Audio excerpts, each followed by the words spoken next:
Hey guys, you've heard of the Young Turks podcast because you're listening to it right now. But make sure that you subscribe and give it a 5-star rating if you like it. Thank you for listening.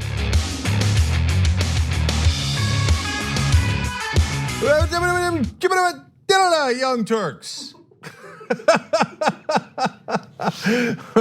We are unconventional, to say the least. Cenk Uygur, Anna Kasparyan with you guys. Looking forward to having some fun. Here's a twist right out of the gate. I'm gonna defend Donald Trump a little bit. Twisty twist, things that people did not expect, okay? Okay. All right, now in the third hour of the Young Turks, which I know some of you get, some of you don't, but you should at tyt.com/live. Anyways, I'm going to introduce you to a black businessman and civil rights leader who is a legend that you might not know about.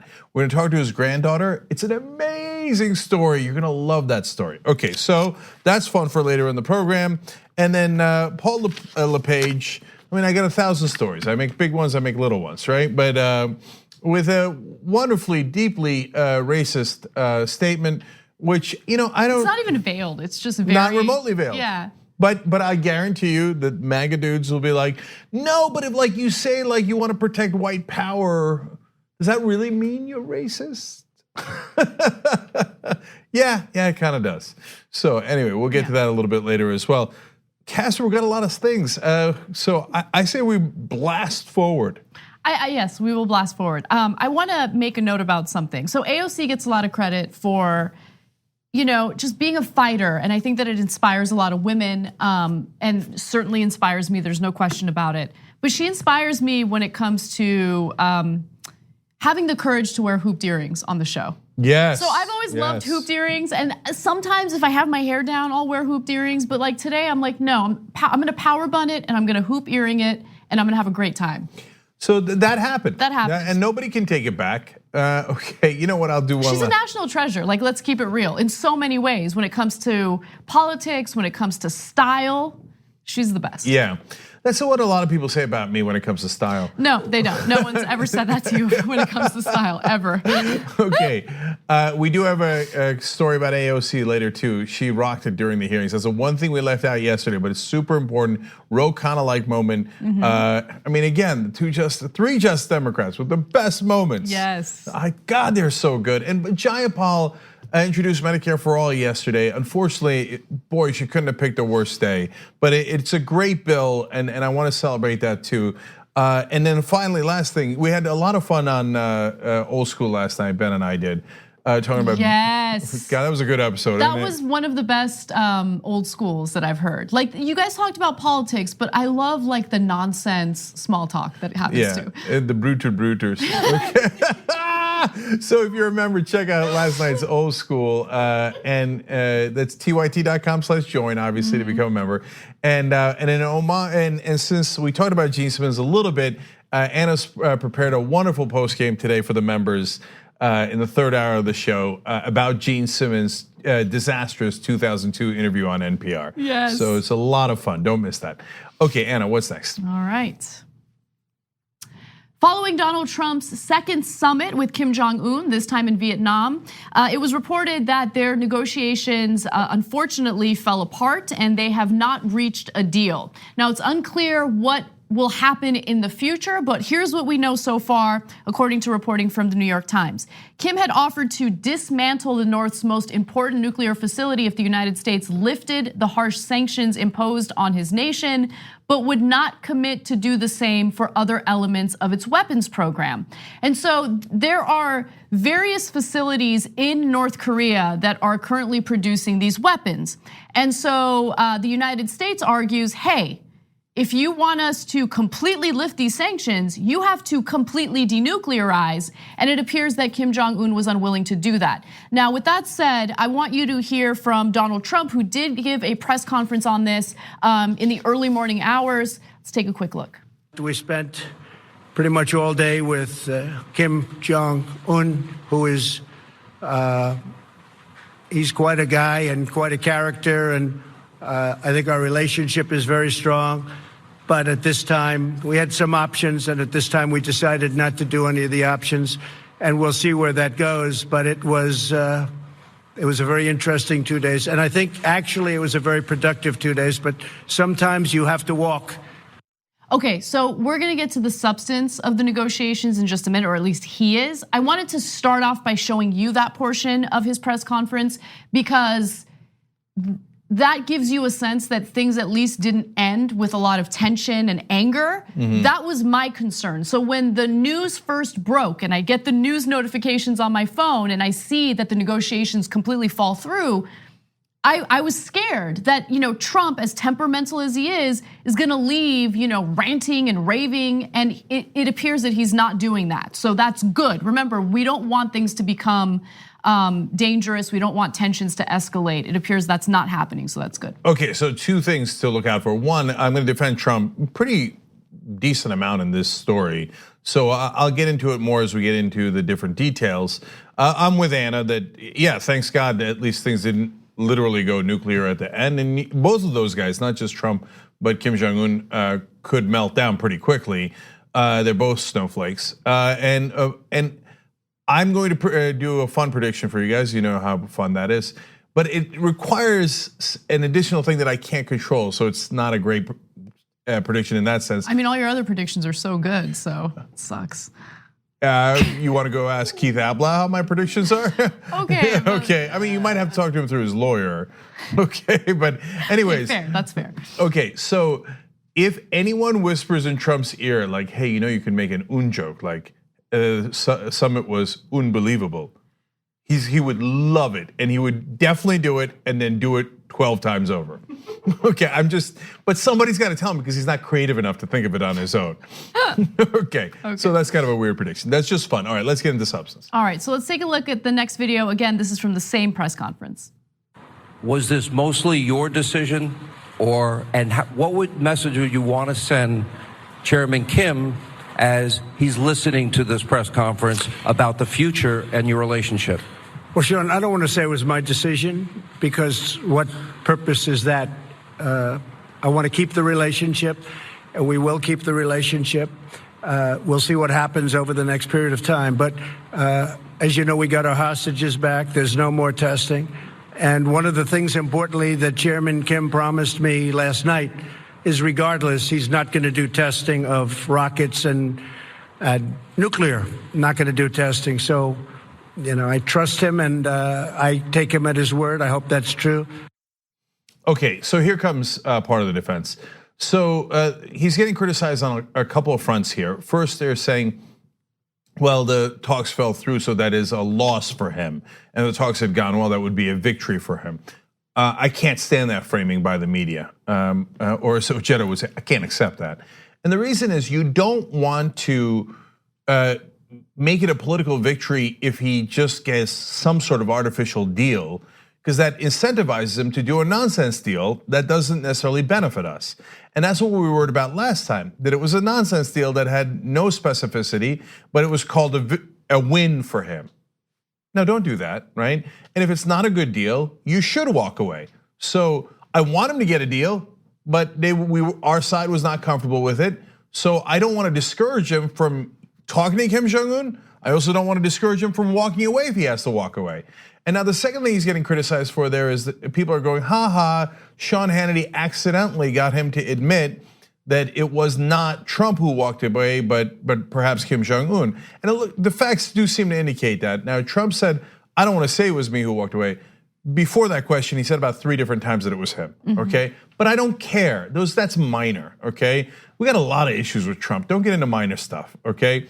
The bottom line is, he's doing the right thing in that answer by allowing Kim Jong-un and himself to save face so that they can continue to negotiate instead of saying, I walked away, I'm the tough guy, right? Don't do that. And he didn't, that was rare restraint from Trump. Yes, okay, so I agree with you on that. Look, I'm going to criticize Trump, not on this part of the story. There's another part that I think he does deserve some criticism for.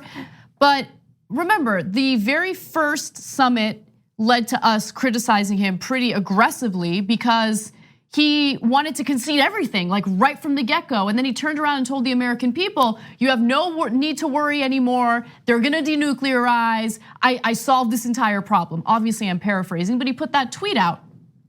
And that wasn't true. And I felt like there were way too many concessions right off the bat to Kim Jong-un. Now it turns out, and I don't know if it's because Mike Pompeo is playing a role here, that we didn't actually follow through with those concessions.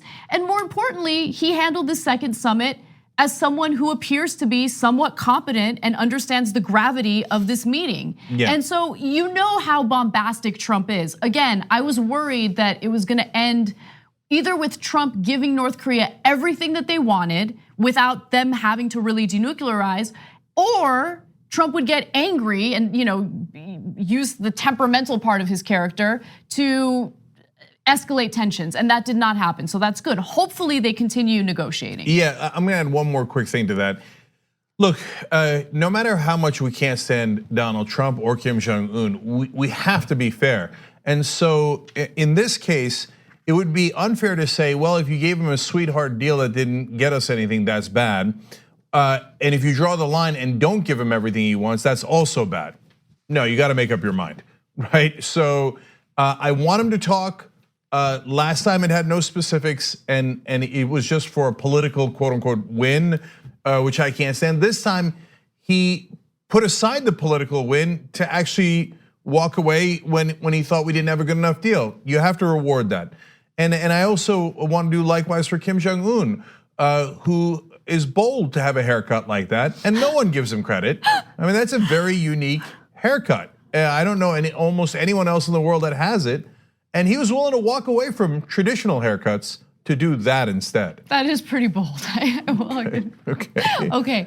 So yeah, I think we agree on our analysis when it comes to this part of the story, but I want to get to a second part. So during Donald Trump's press conference, where he made it clear that there is no agreement with North Korea or Kim Jong-un, he also was asked about Otto Warmbier. Now, this was an American who had traveled to North Korea. He was accused of tampering with some sort of propaganda banner and then was imprisoned. When he was returned back to the United States, he was in terrible condition. It appeared that he had been in a coma for a long time, up to a year, and unfortunately he died. Now, Trump has been very complimentary to Kim Jong-un following their first summit. And so during this press conference, reporters wanted to know, well, what about Otto Warmbier? Any discussion about that? Take a look. Well, I know the Warmbier family very well. I think they're an incredible family. What happened is horrible. I really believe something very bad happened to him, and I don't think that the top leadership knew about it. And when they had to send him home, by the way, I got the prisoners back, I got the hostages back, and Otto was one of the hostages, but Otto came back in shape that was not even to be talked about. I thought it was horrible. Now, the others came back extremely healthy, but Otto came back in a condition that was just terrible.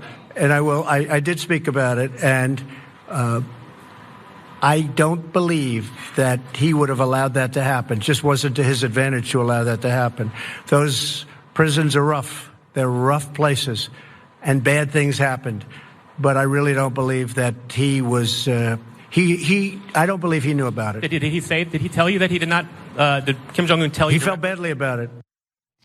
So this is the part of the story. I mean, we gave him credit for how he handled the negotiations, but I can't give him credit here because, okay, two sentences stood out to me the most. I believe something bad happened to him in regard to Otto Warmbier. Oh, you believe? Do you base your belief on the fact that he died after he was returned from North Korea? And then he was in a coma for a year, so it doesn't take a rocket scientist to figure that out. Okay, and then he says, I don't believe meaning I don't believe that Kim Jong-un would have allowed that to happen.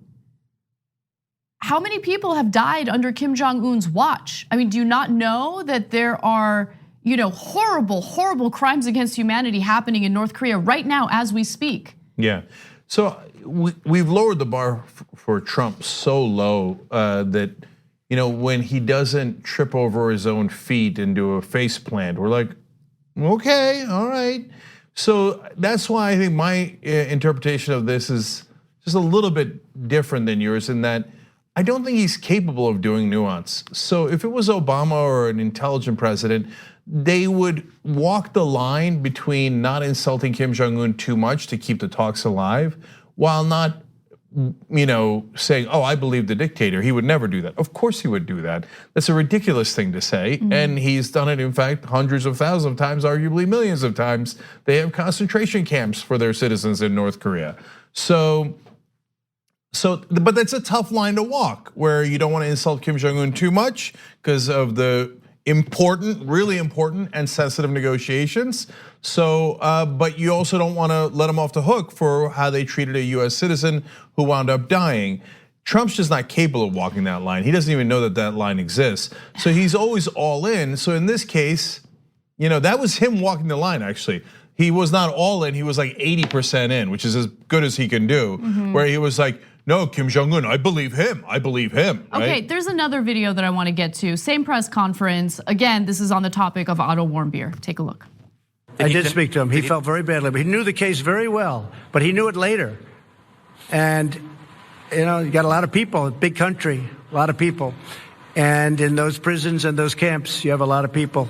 And some really bad things happened to Otto. Some really, really bad things. Why are you But he tells me that he didn't know about it. And I will take him at his word. Like, just stop talking, right? I mean, I get it. I get that you have to balance the efforts in negotiating the denuclearization, and you don't want to anger an evil dictator in the country that you're negotiating with. But a good way to handle this it's just one sentence. What happened to Otto Warmbier was terrible. I don't accept it.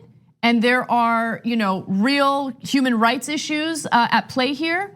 But we need to focus on the bigger issue, which would affect the lives of countless people, not just in America, but in other countries. And we need to focus on these negotiations and these talks. And we need to get North Korea to denuclearize, period, done. That's more than one sentence, I got it. But you know what I mean. Yeah. Well, the problem is he doesn't take any advice because he's too insecure to take advice. But a normal counselor would tell him, when you have a sensitive issue like that where it's hard to walk a line, keep your answer as short as possible. Don't keep repeating things endlessly like you always do, because then that reinforces things you don't necessarily want reinforced. You don't want to keep saying Kim Jong-un, oh no, he wouldn't do that. And then he's hurting himself on both ends here, because he keeps talking about, well, there's a lot of people in those camps and those are rough places. Yeah, he's got concentration camps. He's probably not that happy that you're talking about that. So just get out of there, Just say it's a tragedy and we're definitely looking for, to make sure that it never happens again, et cetera. We've been over it. But guys, he's not intelligent enough to do that, so. But he also has this pattern of covering up or making excuses for, dictators and bad guys who essentially murder others. I mean, it happened with Khashoggi. It's happening now with Otto Warmbier. Like, don't make excuses for these guys. Get off it immediately. Yeah. So last thing here, look, I think it's in his nature that he thinks people have to just follow the leader, and that's how he ran his organization. It was actually a relatively small organization, Trump org, and he would just tell people what to do, and they would have to do it. And there was no discussion, and there was no votes, there was no counseling, there was none of that stuff, right? And so he gets deep, and he would give crazy orders, and people would try to fulfill them, and sometimes they just ignore them because they were so crazy. So he has a natural inclination to like authoritarian leaders. He's deeply bothered by our checks and balances in our system. Oh my God, I got to check with the legislative branch. Well, I want to spend the money on the wall, so why don't I just spend it without asking them, right? Oh, he hates it when the courts rein him in. So yes, he's got this like almost longing for these dictators, right? On the other hand, I'm going to do a weird, another somewhat positive point about Trump, but it's quite ironic. Him saying that made me think, I mean, look, he said it in regards to Putin, like I take him at his word, And we all assumed, I think, right, 90% rightfully so, that it's because he doesn't want to make Putin angry. I believe that Putin has compromising information on him, et cetera. On the other hand, he just did it with Kim Jong-un. So that actually mitigates what he did with Putin a little bit, not completely, but a little bit. He seems to do it in the context of there's something for me to personally gain from saying this, right? So in this case, he would gain a decent relationship with Kim Jong-un, hopefully because he wants to continue on with these negotiations. With Putin, I mean, we can only speculate. But he seems to do that a lot when there's something for him to gain. Well, certainly true, and he doesn't hide it very well at all. He's certainly not sophisticated enough to hide it, because like with the Saudis, even before he became president, he said, am I not supposed to like them? They buy my apartments at $40 to $50 million a piece.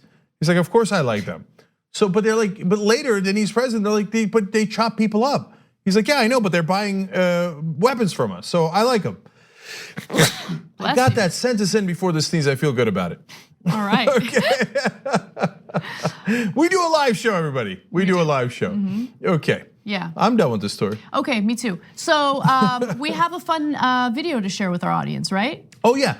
All right, so we're gonna take a break here. When we come back, we've got more stories. Hey, CNN responds to the town hall debacle. I can't wait to talk about this story. Okay, so that's great. But as we go to break here, guys, we did a end of 2018 reel to show you guys. Admittedly, a couple of months late, but still, okay. But it's great, and I love it. And our editors here did wonderful work on it. And it was 2018 was a bit of a rough year. Obviously, it had some great upsides, as you'll see in the montage here. And it just sometimes felt like a decade, not a year. But 2019, I think, is pretty hopeful, and we try to capture all that in this video. So if you're watching on tyt.com/live or on YouTube, you'll watch that next, and then we'll come back from the break. Here you go. We need to talk about a relatively new show called the Republic, or UNFTR. As a Young Turks fan, you already know that the government, the media, and corporations are constantly peddling lies that serve the interests of the rich and powerful. But now there's a podcast dedicated to unraveling those lies, debunking the conventional wisdom. In each episode of the Republic, or UNFTR, the host delves into a different historical episode or topic that's generally misunderstood or purposely obfuscated by the so-called powers that be, featuring in-depth research, razor-sharp commentary, and just the right amount of vulgarity. The UNFTR podcast takes a sledgehammer to what you thought you knew about some of the nation's most sacred historical cows. But don't just take my word for it. The New York Times described UNFTR as consistently compelling and educational, aiming to challenge conventional wisdom and upend the historical narratives that were taught in school. For as the great philosopher Yoda once put it, you must unlearn what you have learned. And that's true whether you're in Jedi training or you're uprooting and exposing all the propaganda and disinformation you've been fed over the course of your lifetime. So search for UNFTR in your podcast app today and get ready to get informed, angered, and entertained all at the same time.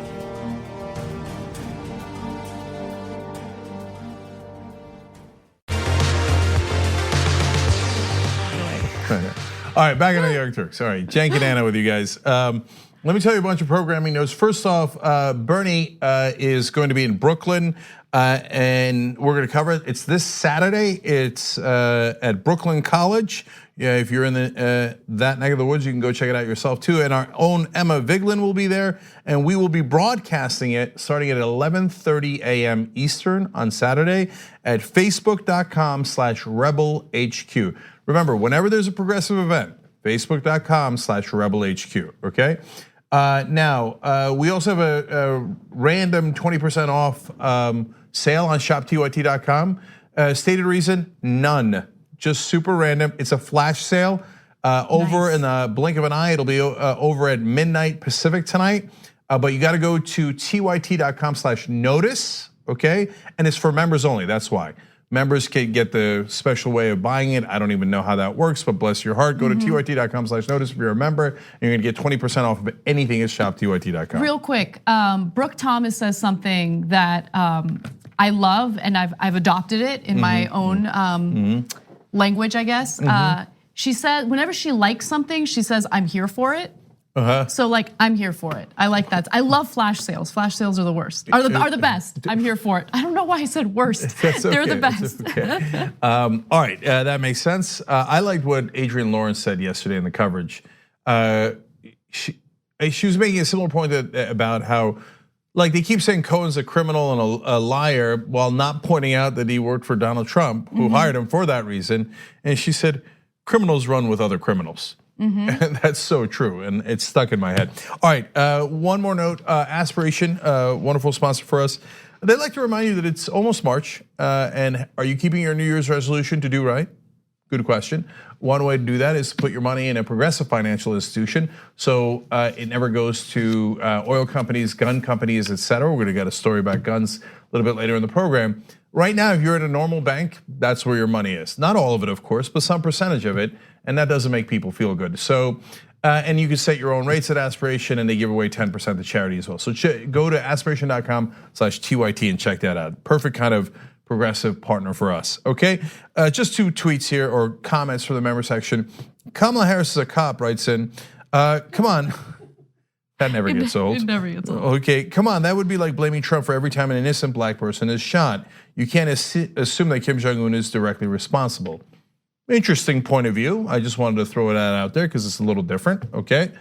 And it's not, I don't think it's the same because- I don't think it's the same because we're talking about Americans, right? I find it very difficult to believe that Kim Jong-un would be unaware that American citizens like Otto Warmbier have been imprisoned for something as stupid as allegedly messing with some sort of banner. Stealing a propaganda poster, come on. Anyway, and it's his regime that made that choice as opposed to the systemic problems we have in America. It's a little different, but anyway, I wanted to state it because it was different. Wait, one other thing that I want to say, it's not like he was imprisoned for a day. He was imprisoned for months, and you think that the United States wasn't trying to get him back? I mean, officials in the US were actively trying to get him back. You think Kim Jong-un didn't? He knew. He made that decision. It's different. It's apples and oranges, what we're talking about here. Logan also challenging us, writing, Anna, Cenk, I love you guys, but you're way too naive on North Korea. Kim Jong-un has done nothing and only used these talks as a way to legitimize his regime. Yes. While I agree talking to North Korea is good, this is played entirely into Kim's hands. So far, yes, I actually agree with you on that. Yeah, I get it, and we're aware of that, whereas Trump doesn't seem to be aware of it. But I don't love that point, and that's why we're disagreeing, and that's okay and healthy. But the reason is that whole like legitimized and so what, right? Like legitimized and we lifted the sanctions, that would be real, right?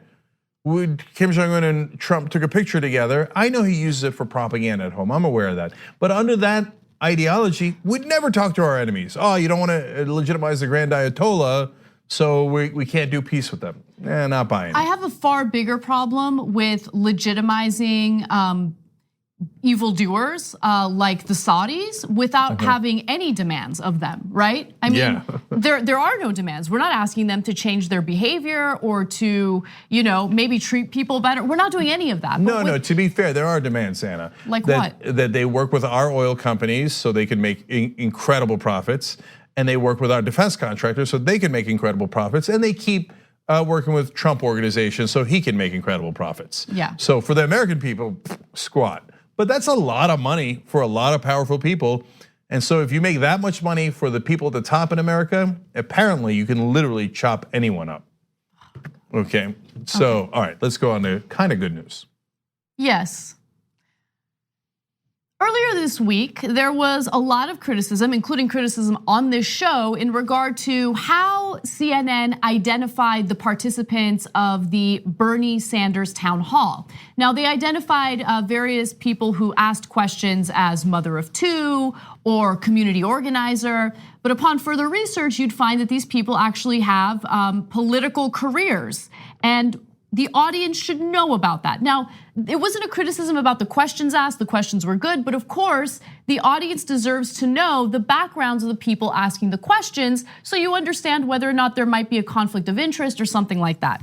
Well, it appears that some of the decision makers at CNN, we don't know exactly who because this is an unidentified spokesperson, have heard the criticisms, have acknowledged it, and have somewhat conceded that they did the wrong thing, okay? So the National Review, which is a conservative outlet, reached out to CNN and a spokesperson responded with the following. Though we had said at the beginning of the town hall that the audience was made up of Democrats and independents, we should have more fully identified any political affiliations. So look, I'm not completely happy with that response, because simply saying, oh, they're Democrats and independents. I mean, yeah. I mean, voters who have other careers that are not political are Democrats or independents or what, conservatives, liberals, what, that doesn't say anything about them. We want to know what their job title is, because if they are running a PR firm in DC, okay, well, it's in DC. Are you representing some of the other candidates who are running against Bernie Sanders? That's stuff that the audience should know about. Yeah. Or, by the way, if you're for Bernie Sanders, and apparently Virginia delegate Lee J. Carter that was there tweeted that he recognized not only a lot of the people as within the Democratic Party officially at the event, he said that they actually asked the Democratic Party to bring people. And maybe if you're doing it in New Hampshire, that makes some degree of sense. But again, as much clarity and transparency as we can. But he also added that a lot of them were Bernie Sanders delegates. That's also good to know. And some of the questions were framed very positively for Bernie, including one that said, how your healthcare plan has been misrepresented. Yep. But some I'm take a little bit harder line on than Anna does, including the question about, how are you making sure that your campaign is not infiltrated by the Russians? No other candidate's been asked that. It's if he had asked about it generally about the Democrats, okay. Asking it specific to Bernie seems like a talking point against him that's a little bizarre. It makes it seem like he's working with the Russians. And by the way, the individual who asked that question runs a PR firm out of DC. And we don't know who he represents. And God forbid we find out, because that would be doxing. So it wouldn't, by the way. But it's okay, we just look for a little bit more transparency. But I'm actually very happy with this. I think that it was responsible for CNN to at least clarify, hopefully address it going forward. If they just not addressed it at all and brushed it off like we don't care, I think that would have been egregious. But at least they did address it, which is the far more responsible thing to do. And let me be clear about one other thing, actually two things. First off, for me, the whole point wasn't, they're going after Bernie Sanders and they're being unfair to Bernie Sanders. Of course, there is definitely some concern about that, considering how he was treated during the last election. But my whole issue with all of this was not about Bernie. It wasn't about, people running against him. It was about ethical standards and how we can't just allow any organization that parades around as a news organization to not follow through with ethical standards, which is to disclose to the audience the political ties of the individuals involved in the discussion. That was it, right? For me, that was the heart of my criticism. So I'm glad that they addressed it. We'll see if they make the same mistakes in the future. My guess is, and this is just a prediction, they will, but we'll see. Yeah, but look, it's not just us. It was a couple other places like Pace Magazine that held them to account. And so they responded to independent media, which in the past they wouldn't have, and partly because also Fox News criticized them and National Review did, and if the right wing criticizes you, then you have to respond. But still, overall, look, guys, don't lose sight of the fact that independent media did a check on establishment media. Establishment media did the right thing by saying, we hear you, and you're generally speaking right, and we'll try to do better next time. That's a pretty good result. Okay, let's move on to other news. Okay. During Michael Cohen's testimony in front of members of the House Oversight Committee, AOC, as always, was shining because she asked a line of questions that were incredibly important when it comes to obtaining Donald Trump's tax returns. Now, before we get to the videos, let me give you a little more context. Republicans were planning on fighting requests for Donald Trump's tax returns by arguing that there's really no legal reason for obtaining it, that it was nothing more than a political attack. But what you're about to hear from AOC through her line of questioning to Michael Cohen is a case that is perfectly made in order for them to obtain those tax returns legitimately. Take a look. I want to ask a little bit about your conversation with my colleague from Missouri about asset inflation. To your knowledge, did the president ever provide inflated assets to an insurance company? Yes. Who else knows the president did this? Alan Weisselberg, Ron Lieberman, and Matthew Calamari. And where would the committee find more information on this? Do you think we need to review his financial statements and his tax returns in order to compare them? Yes, and you'd find it at the Trump org. Thank you very much. Boom. Yep. We're not even done yet. There's more, right? But again, so that's super important because we told you at length yesterday about all the different possible crimes that arise out of the Michael Cohen's testimony that affects Donald Trump Jr. and others at the organization. And Ro Khanna did a brilliant job breaking down financial fraud that happened in the Trump organization. I don't think he's getting enough credit, and that story's not being talked about enough because the checks were for that to pay back Michael Cohen for the hush money were for a different stated reason in the organization. You can't do that. That's fraud, right? Now, Ocasio-Cortez picks it up after Khanna by saying, wait, you said that he artificially inflates and deflates his wealth depending on who he's talking to. So how about insurance companies? Well, that's a brilliant line of questioning. And that would be insurance fraud, a very important and serious crime.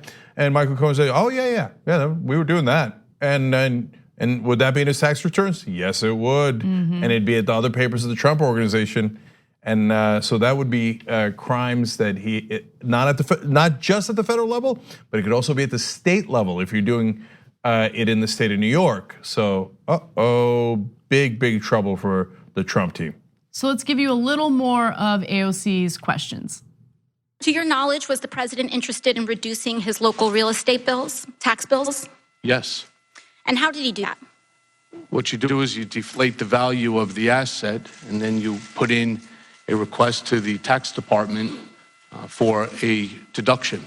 Thank you. Now, in October 2018, the New York Times revealed that, quote, President Trump participated in dubious tax schemes during the 1990s, including instances of outright fraud that greatly increased the fortune he received from his parents. It further stated from Mr. Trump, quote, he also helped formulate a strategy to undervalue his parents' real estate holdings by hundreds of millions of dollars on tax returns, sharply reducing his tax bill when those properties were transferred to him and his siblings. Mr. Cohen, do you know whether that specific report is accurate? I don't. I wasn't there in 1990s. Who would know the answer to those questions? Alan Weisselberg. And would it help for the committee to obtain federal and state tax returns from the president and his company to address that discrepancy? I believe so. Yes, yes. Okay, so let's talk a little bit about Mr. Weisselberg. The House Intelligence Committee is planning on interviewing Alan Weisselberg. Told you. As we were doing the live play-by-play yesterday, I kept saying Weisselberg straight ahead. So if you think Michael Cohen knows a lot, he only worked with him with Trump for 10 years. Weisselberg's been there much longer, and he wasn't just the lawyer or the fixer, he was the finance guy. He must, by definition, have known exactly where all the money went, where it came in, where it went out, and all the accounting there. That's where the bodies are buried, or in this case, the crimes are buried. And Weisselberg is working with prosecutors. Tick, tick, tick, tick, tick, tick, tick, tick. And when you got him on state level charges that cannot be pardoned, they're in a lot of trouble. And now I want to give credit to the mainstream media who are giving AOC credit here, because look, we try to hold them to account all the time, but pretty much universally today, the mainstream media are covering this like we might have underestimated AOC. And it's not just one place, many different places saying, unlike some of her colleagues on both sides, she did not do grandstanding. She just dove in to a really important line of questioning and unearthed two important things. One is the illegal actions, potentially illegal actions of the Trump team, including the president, and how to get his tax returns. That's a double win, and she did that in about 4 minutes. Yeah, it was incredible. And look, we've seen AOC deliver over and over and over again, which is why we weren't surprised. I wasn't surprised. I knew that she was going to kill it. And she's always prepared. She does her homework, and it was fantastic. But I'm gonna push back a little bit, because while I do agree that overall it appears that the media, gave her, shining reviews following that line of questioning, it was clear to me that there were a few who begrudgingly did so. Okay, so I'm gonna read you, so this is by Ed Kilgore from New York Magazine, and maybe I'm reading too much into it, but I'll let you guys decide for yourselves. Yeah. This paragraph bothered me a little. True, she's lucky to be the rare member of Congress who will get attention no matter what she does. But this time she earned it. And if nothing else, it's a solid indication that she hasn't let her early celebrity go to her head. Yeah, I hear you, Anna, but at least Ed, I don't know him, but in that case, Ed was honest about it. He said, I'm not in her camp in an earlier part of the article. And that's where almost all the mainstream media is. They just don't admit it. He at least had the decency to admit it and to be swayed by facts. Look, you know the right wing's doing nonstop propaganda about her. Like they'll take anything. They'll be like, oh, she did mac and cheese, so she's too poor. Oh, she ate spaghetti, so she's too rich. Oh, she's an airhead because she's young. It goes on. And unfortunately, the mainstream media are enormously swayed by right-wing media. So they bought into a lot of that. And then when they see this line of questioning that's, excellent, they're like, oh, Fox News might not have been right about her. Yeah, duh. And it's not just Fox News. The establishment doesn't love her because she's challenging them. Of course, which is understandable, right? So now here's some reporters at least being open-minded enough to see maybe we were wrong. And that's a wonderful thing and it doesn't happen often.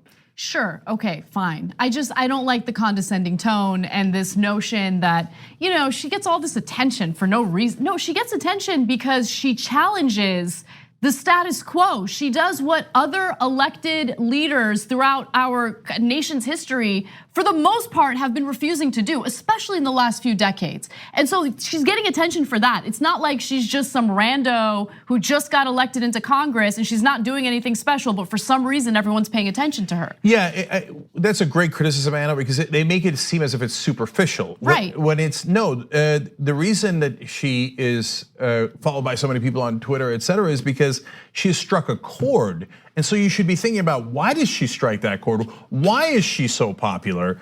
And I interviewed David Catanese from US News and World Report yesterday. We had an interesting discussion. We don't agree on a lot of the framing, but it was good to have an intelligent back and forth on the issues of the day. And but he calls progressives in social media loud voices on Twitter, right? But did you think about why they're loud? So yeah, you've got some alt-right guys who scream, right, and talk about threats, et cetera, and that's one reason to be loud. The other reason is they're loud because they're large. There's a lot of them, right? And so that is what indicates that a politician is popular. And then you have to think about, why are they popular? All the folks that like and honestly love AOC don't love her because of her hairstyle, right? And I know that like a lot of the mainstream media is stuck in the 1990s, so they're still obsessed with superficial aspects of, do they give a good speech? Or, do they have good consultants? Do they do good hand motions while talking?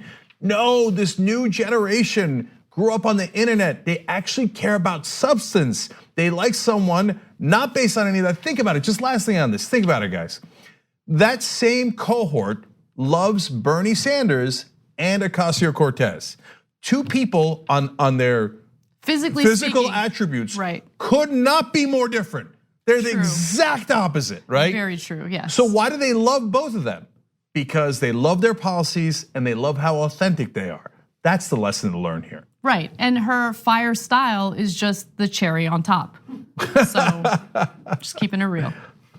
All right, we gotta take a break, but when we come back, Lynn Patton, the woman who was used in the Cohen testimony to prove that Donald Trump is not racist, speaks out. At TYT, we frequently talk about all the ways that big tech companies are taking control of our online lives, constantly monitoring us and storing and selling our data. But that doesn't mean we have to let them. It's possible to stay anonymous online and hide your data from the prying eyes of big tech. And one of the best ways is with ExpressVPN. ExpressVPN hides your IP address, making your activity more difficult to trace and sell to advertisers. ExpressVPN also encrypts 100% of your network data to protect you from eavesdroppers and cyber criminals. And it's also also easy to install. A single mouse click protects all your devices. But listen, guys, this is important. ExpressVPN is rated #1 by CNET and Wired Magazine. So take back control of your life online and secure your data with a top VPN solution available, ExpressVPN. And if you go to expressvpn.com/TYT, you can get 3 extra months for free with this exclusive link just for TYT fans. That's expressvpn.com/TYT. Check it out today.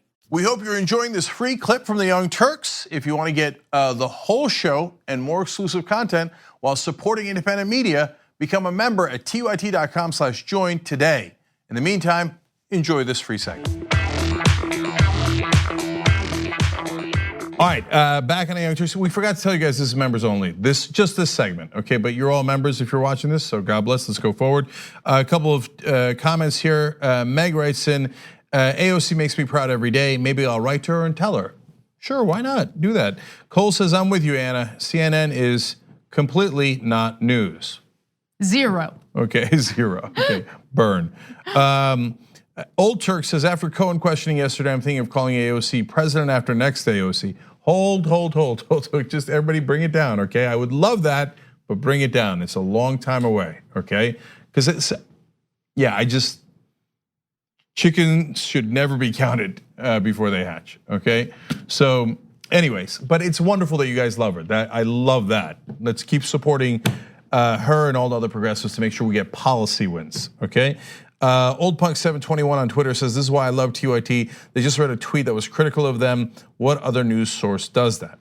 Well, thank you, we appreciate that. As I tell you all the time, we do this show together, and that's why we also do these members only sections. Last one, Mauricio F7 says, just became a member. I've been watching TYT live through YouTube for years, but I finally made the move to membership. Love and enjoy the work you guys do every day. TYT Army or nothing. Love it, welcome. And you get this segment as well, since you're a member. And lastly, everybody check out No Filter, okay? So that's Anna's show, it's excellent. I was just watching it the other day. I became aware that she's apparently a boss. That's what the kids are calling her. That's funny. So it's got a podcast that's free for everybody, but you guys are all members. So obviously you can get the video version of it. Okay, what's next, Anna? All right. During Michael Cohen's testimony before the House Oversight Committee, he had alleged that Donald Trump is a racist. And that led to a bunch of back and forth with Trump loyalists and Democrats. Now, Mark Meadows, who is a Republican, felt the need to bring up Lynn Patton, who is apparently a longtime friend of the Trumps, and she's currently working in the Department of Housing and Urban Development. Now, an awkward moment happened where she was brought up. In fact, if you didn't see it, I want to show you what it looked like right now. Do you know Lynn Patton? Yes, I do. I asked Lynn to come today in her personal capacity to actually shed some light. How long have you known Ms. Patton? I'm responsible for Lynn Patton joining the Trump organization and the job that she currently holds. Well, I'm glad you acknowledge that, because you made some very demeaning comments about the president that Ms. Patton doesn't agree with. In fact, it has to do with your claim of racism. She says that as a daughter of a man born in Birmingham, Alabama, that there is no way that she would work for an individual who was racist. How do you reconcile the two of those, Mr. As neither should I, as the son of a Holocaust survivor. That line's always devastating. So look, this is a walking ad for diversity in hiring, because it's very ironic, because he's bringing up like one of the very rare African Americans working for Donald Trump anywhere in the administration. By the way, almost all of them are in housing and urban development. That's right. Because he's a walking stereotype. He thinks in stereotypes.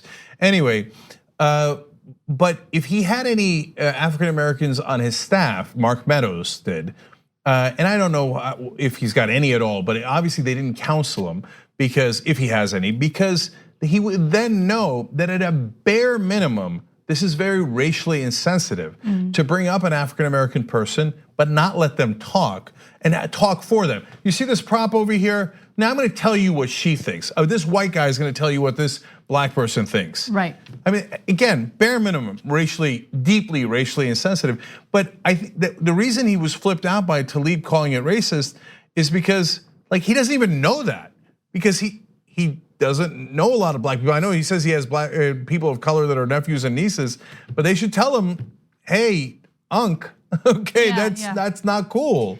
And he just doesn't seem to know it at all. So Lynn Patton was invited on Fox News to talk about this whole incident. And I think it's really important to hear what she has to say. So let's take a look.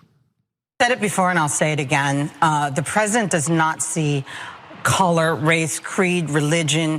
What he sees is success and failure. And whether that manifests itself as a person, a place, a property, a restaurant, a TV show, a policy, a country, a community, he makes no differentiation. And so to me, that's what makes people uncomfortable, is that he doesn't care what people think and he's going to tell it like it is.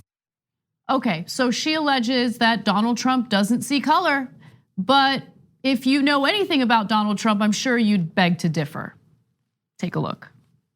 Donald J. Trump is calling for a total and complete shutdown of Muslims entering the United States. Go into the middle of the caravan, take your cameras and search. John, take your camera, go into the middle and search. You're gonna find MS-13, you're gonna find Middle Eastern. We had a case where we had an African-American guy who was a fan of mine. Look at my African-American over here. Look at him. So we have an African-American guy at one of the rallies a month ago, and he's sitting there behaving. Unbelievable. He's sitting there behaving. Look at my African-American. He wasn't joking. So look, these guys grew up in such deep racial stereotypes. Again, I'm being overly kind here, okay, that they don't even know that their racism is horrible stereotypes. Yeah. And they think like it's like a badge of honor to have your African American, one person, show up at a rally. And so, but there is one part of what Lynn Patton's saying that is true. Now Trump wouldn't know this phraseology, but it's a rebuttable presumption for Trump. If you're black, as Michael Cohen explained, he told Michael Cohen, blacks won't vote for me because they're too stupid. Hilarious, given that he's the dumbest guy we've ever had in office, but he thinks about it that way. But it is a rebuttable presumption. On the other hand, if you are really wealthy and you like Donald Trump, those are the two things you need, right? Then he can get past the fact that you're black. So if you're Don King or Mike Tyson and he knows you from hosting some of the fights and you're wealthy and you kiss his ass, okay, then you're in, okay? Muslims, we have to ban all the Muslims, right? And she mentioned that he doesn't care about ethnicity. He called for a total ban on Muslims. How can he not care about ethnicity and religion when you do a total ban on one particular religion? Anyway, but it is a rebuttable presumption. He hates all Muslims unless they're Saudis, and he says, well, they give me $40 to $50 million for my apartments. So if you're rich and you kiss his ass, those are the two requirements, he will get past his racism. Yeah, and I also want to add one other thing too, in response to what Lynn Patton said. Look, I don't know her relationship with Donald Trump. I think that it's difficult to be overly critical towards someone who's given you certain opportunities, and there's like a power dynamic there. But let's say we take her at her word, right?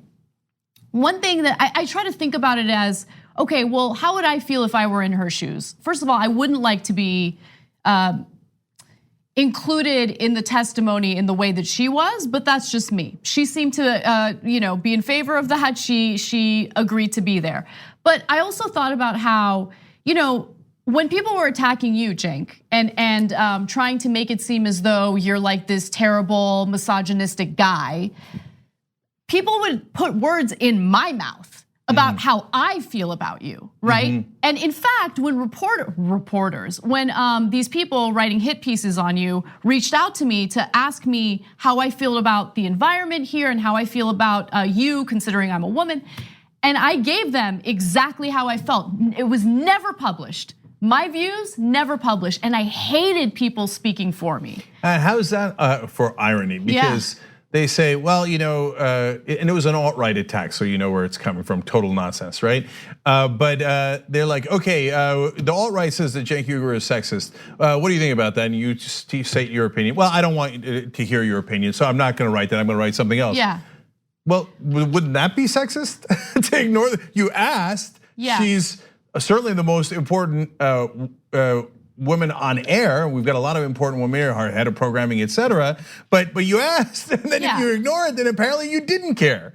Yeah, and so the reason why I bring that up is because I want to be as fair as possible to Patton, because I don't like the idea of people speaking for her. If she genuinely believes that Trump is not racist, okay, well, that's her perspective. But I hope that she understands why everyone else has a completely different perspective. And it's because of that mashup video that we just showed you right now, because of the way that he's talked about race in the past. Yeah, I mean, if I had done likewise on that issue, then if you couldn't understand it, that would be weird. If I said, okay, now everybody, welcome to the Young Turks, Cenk Uygur and Anna Kasparian. Anna's not allowed to talk. I'll be talking the whole show. She's just gonna stand there, just sit there, okay? Then. And if people question me, and Anna said, well, he gave me a job. I mean, he doesn't let me talk, okay? But he gave me a job, then you go, okay, and then I'm a little down. I don't know if you guys know this, but Anna's now the executive producer of the Young Turks.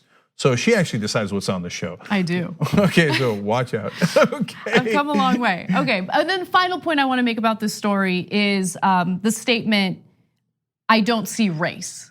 So that statement actually used to be perceived as okay, but I think that the culture has shifted to recognizing that when you say I don't see race, you're kind of discounting or minimizing the different life experiences that different races have, right? And so it seems as if you're like neglecting or ignoring that there's a very different reality for someone who has fair skin versus someone who does not, right? Yeah. I'll go further. Saying I don't see color is almost an admission of ignorance, because the system sees color and there's great disparity in this country. Bernie Sanders recently pointed out in a town hall, wealth disparity in this country is 10 to 1 between white families and black families. And that is legacy left over, yes, from slavery, Jim Crow and all of those things. Because if you started at a certain level, it's much harder to excel up.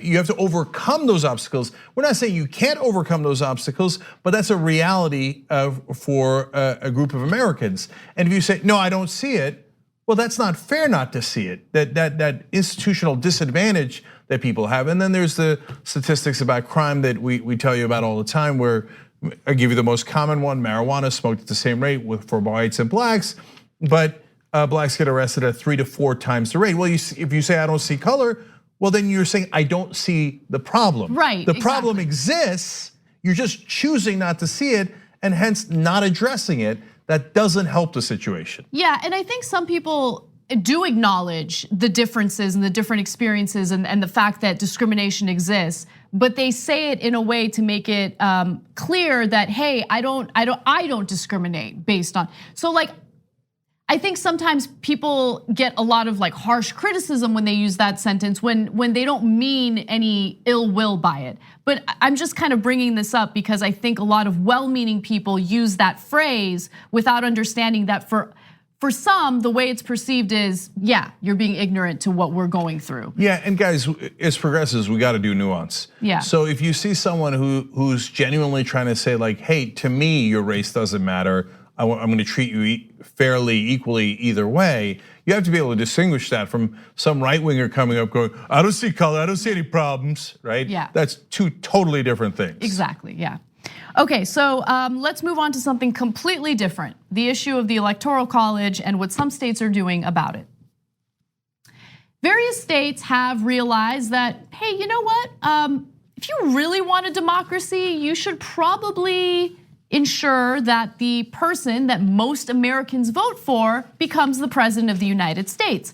The Electoral College sometimes can fail us, as it did in 2016, where the candidate who had 3 million more votes did not win. And so right now there are states like Maine, for instance, who are considering legislation that would essentially bypass the Electoral College, and end up voting for the individual who has the most votes. Okay, so let me give you the details. The bill currently being looked at by Maine's lawmakers would have the state enter into an agreement with other states whereby they would all agree to have their electors vote for the candidate who receives the most votes nationwide, setting aside the current system of voting according to how their individual states vote. So let me explain it with an example. So let's take the 2016 election. If it turned out that enough states have 270 electoral votes, 271, which would give you the victory, said yes, we're going to just go by the popular vote, whether our state voted for it or didn't. Okay, then that would be enough for that you wouldn't have to amend the Constitution to get rid of the Electoral College. So if Alabama was part of that compact, and Alabama did not vote for Hillary Clinton, but she won the national popular vote, Alabama would send their electors to vote for Hillary Clinton, and so she can get 271 votes and become president. Now, that's what freaks out conservatives, but the reality is it also works the other way. So if Donald Trump had won the popular vote but lost the Electoral College, California has already signed on to this, so California would vote for Donald Trump because he won the popular vote. That's how this works. That's exactly right. Now, there are some right-wingers who are not too happy about this, and the former governor of Maine, Paul LePage, spoke about it and shared his criticisms on a radio show. So let's hear what he has to say. That would see Maine sign on to a popular vote for president as opposed to taking part in the Electoral College. There are those that say it's better representation for minorities in the United States. It's an insane process. Now, why would we give the authority to Ohio, New York, Florida, Texas, and California, and Illinois? This is so insane. Why don't you just forget about it? Why don't we just adopt the Constitution of Venezuela and be done with it? And what they're trying to do now is saying, well, the president, we're just going to forget about. Minorities are going to, well, actually, what would happen if they do what they say they're going to do, white people will not have anything to say. It's only going to be the minorities that would elect. Governor George. I find that very sad. It saddens me that we're willing to just take everything we stand for and just throw it away. Okay, we're gonna get to the race part of it in just a second, but I just wanna make note of how Venezuela is now used to fearmonger about everything. That's right, including the way that we vote in the country. No, but there's an extra irony there that I absolutely love, where he's like, if we allow democracy in this country where the person who got the most votes wins, we would be Venezuela. Yeah. I don't know that Maduro has ever gotten a better compliment. Okay, that's not what happened in Venezuela. That's why we're concerned about Venezuela, because we think that those elections were not legitimate. In this case, what they're arguing for is whoever gets the most votes wins. The definition of democracy. Right, and the decision to do this is complete. Like no one thought about race when doing this. It's all about ensuring that the person who gets the most votes actually ends up being the leader, right? So California is a minority majority, right? So there's more minorities than white people in California. But they have agreed that whoever wins the popular vote, we're gonna give our electoral votes to them, right? So if Trump had won the popular vote, all those minorities would give their votes to Trump. Why? Because he won. He got more votes than the other person. This doesn't have anything to do with race. Right. But racists can't help themselves, so they bring race into it. See, like we cover issues based on what's in the news, what happened, etc. They bring race into issues that had nothing to do with anything, right? Like we're talking about, hey, shouldn't the person with more votes win in a democracy? And they're like, but we got to protect white people. What? Where did that come from? And so, by the way, are white people the majority in this country? Yes, yes. Now the numbers are going down as a percentage over all these different decades, but there's still 60.7% of the country is white. So it's not like, oh, minorities are the majority in the country, and so poor white people will be crushed. No, whites are still the majority. Yeah. So I don't even understand his point, other than He can't stand black people. And by the way, he specifically mentions like California and Texas. So while it might be true that he can't stand black people, I think when he was making that statement, he was thinking about Latinos. I think he was thinking about the Hispanic community. Now, I wanna just go back in time a little bit, 2016, and give you a different statement from Paul LePage, who was, I believe he was governor at the time. Yeah, that's right. Yeah, so here's what he said in 2016. These guys with the name D-Money, Smoothie, Shifty. Really? Is that their name? Really? Shifty? That's their name? Whose name's Smoothie? Like, what kind of gangster name is Smoothie? Oreo Smoothie, that's their names. Okay. I know it. All right. These are guys with the name D-Money, Smoothie, Shifty, these type of guys. They come from Connecticut and New York. They come up here, they sell their heroin. Then they go back home. Incidentally, half the time they impregnate a young white girl before they leave. What? Wow. Okay. So look, if a dude named Shifty from Connecticut's coming, he might work at Goldman Sachs. Okay, so here comes Smoothie from Connecticut. Well, okay. Smoothie would probably come from California, okay. Los Angeles to be specific. So look, Paul LePage is not subtle. He's like, I don't want minorities impregnating white girls. Later, when they're like, look, we're gonna have to impeach you or something. We're gonna have to throw you out. I mean, you're so over the top. You're supposed to do dog whistles. I know it's the era of Trump, but this is even over the top for that. And he was like, fine. Let's say they are impregnating Maine women. Okay. And so now again, he brings up how he doesn't want white power diminished in this country. And I guarantee you there are right wingers that are watching this right now going, I can't believe you guys brought race into this. He brought race in. And then the second thing, I'm like, what do you mean? That's not racist. Then what's racist?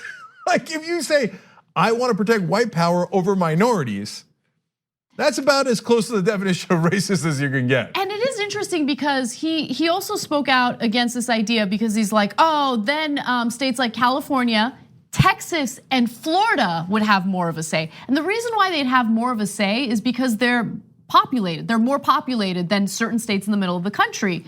And those are red states. So Florida and Texas. Yeah, not California, obviously, but yeah, Florida and Texas. So it's for him, it's not about politics. It's about race, period. It's kind of crazy. Yeah, so last couple of things here. I love this proposal. We got to go to a popular vote. I mean, of course we do. Otherwise it's not a democracy. And so they keep making these absurd points about like, oh my God, now the votes of people in Maine won't count if you have a popular vote. Yes, they will. They'll count just as much as the vote in California. Mm-hmm. Whereas now, both blue states like California and New York don't count, which have an enormous population, but Alabama and Mississippi don't count at all. No presidential candidate ever goes to Alabama or Mississippi. They're gonna vote Republican, everybody knows it. You'd be wasting your time and money by going to Alabama and Mississippi.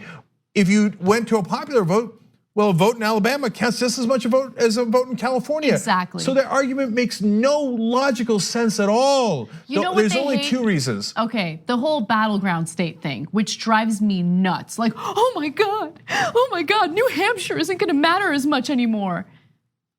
Like they want the politicians to go to the states like New Hampshire, the battleground states. Yeah, and kiss their ass. Yeah, and it's super annoying. Like, no, we're all Americans, so it shouldn't be that way. Like, everyone's vote should matter. It should matter just the same in California versus New Hampshire or Maine or any other state. And like that argument, you don't win with that argument. If you believe in democracy, the person with the popular vote should win, period. So they're close. Colorado is going to join next. So they're at 181 electoral college votes. They just need 90 more. And so if you're in a red state, there's no reason why you wouldn't want to join this except for one, which is that as a matter of fate, and partly because of the electoral college giving an advantage to smaller states, it wound up, and there's more red states that are smaller for just that's again, twist of fate. We've had 2 Republicans elected president when they did not win the popular vote. Now, if you care about democracy, you would say, well, I'm a Republican, but that's obviously not right. But Republicans, of course, only care about power. So they're like, that's awesome. Screw democracy. We didn't want minorities voting in the first place. That's why we do voter ID laws, etc. And so that's why we did Jim Crow in the past, and it goes on and on. So they're like, Oh, we don't have democracy? Awesome, because that's our one chance of winning. So it's quite pathetic, really. But if a Democrat ever wins the Electoral College when they didn't win the popular vote, this will be solved the very next day. The Electoral College will be gone, and there'll be riots in the streets. That's a good point. Iowa, like every time there's a general election, Iowa. Well, Iowa's more in the primaries, but yeah. No, yeah, it's still a swing state in the general, you're right. But yeah, why should Ohio matter more than any other state? Ohio, exactly. It's absurd. It is absurd. All right. We got to take a break. We will be right back. Thanks for listening to the full episode of The Young Turks. Support our work, listen ad-free, access members-only bonus content, and more by subscribing to Apple Podcasts at apple.co/TYT. I'm your host, Cenk Uygur, and I'll see you soon.